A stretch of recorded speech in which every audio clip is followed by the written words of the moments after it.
Kamusta po ang ondas ninyo? Naranasan nyo rin po ba makipagsiksikan katulad ng ganito? Hi, Kababs Daryl pong muli. Lehitimong simpleng mamamayan dito sa Quezon Province. At sa pagkakataon na ito, ako po inyong muling samahan. At alam nyo rin kung ano ang meron kapag November to. Oo nga, Pasko na! Pasko na! Pasko na! Pasko na! Ay, tama po ba? Parang bagong taon yata. Eme! Sa susunod pa po pala yon. Masyado akong naging advance mga kababs ko. Pero, malapit-lapit na nga rin po pala yon. Kaya, nababanggit ko na rin po minsan. Buhala siya. Ondas pa nga po pala ngayon. Tanghali na po nang ako pumunta rito.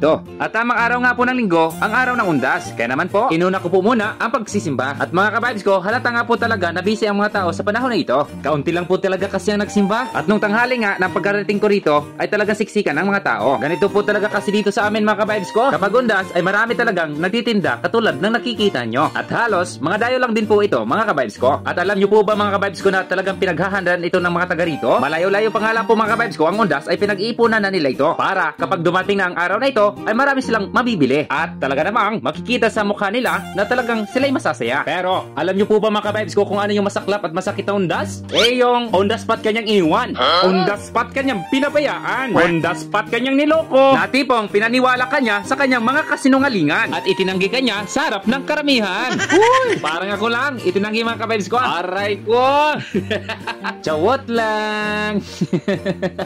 Ang katotohanan nito mga kababs ko, excited din po akong dumating ang araw na ito. Sapagkat syempre, madadalaw po natin mga kababs ko ang mga kapamilya nating yumauna. At syempre rin mga kababs ko, makikita rin natin sa panahon na ito ang ating mga kapamilya, kamag-anak, kakilala. At syempre, pati na rin ang kaibigan at kaklase. Panahon po kasi ito mga kababs ko na sila'y umuwi galing sa iba-ibang lugar na pinagtatrabahoan nila. Minsan pa nga mga kababs ko, may nangungurot sa akin kapag nakikita ako. Aray ko, wag naman lagi!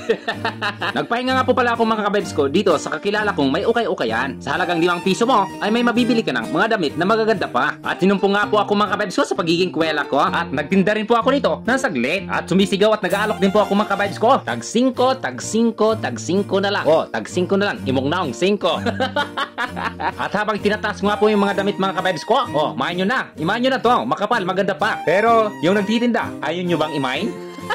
Uy! Chawot! At maya-maya pa po'y natanggal na ang aking pagod at umabante po ako sa bandang unahan. At binabati ko nga rin po pala ang mga estudyante namin umekstra ng pagtitinda dito. Akala ko kasi puro na lang kayo pagpapasaway. Napapakinabangan din pala kayo minsan. Eme! Mababait po yan. Napapansin kong kanina pa po pala ako gala ng gala dito. Teka. Ano nga bang hinahanap ko? Nako, Baril Ricardo. Nakita ko. Pero ang totoo, ikaw yung hinahanap ko. Nakalimutan ko nga po pala mga kababs ko. Wala nga po pala akong pera. Huwag nyo po sanang ipagsabi ha. Promise? O hala siya, sige. Ito na yung experience ko. Kayo, nang andas, anong experience nyo? Halaka, 3 minutes na po pala ang video ko. Kaya naman po, ako naman po yung magpapaalam na. Pero sana po, bago matapos ang video ito, ay makapag-like, makapag-share, at nakapag-follow na kayo dito sa page ko. At sa comment section, ay huwag kalimutan, kwento ang inyong experience nung undas. Bye na po. Hanggang sa muli. Salamat!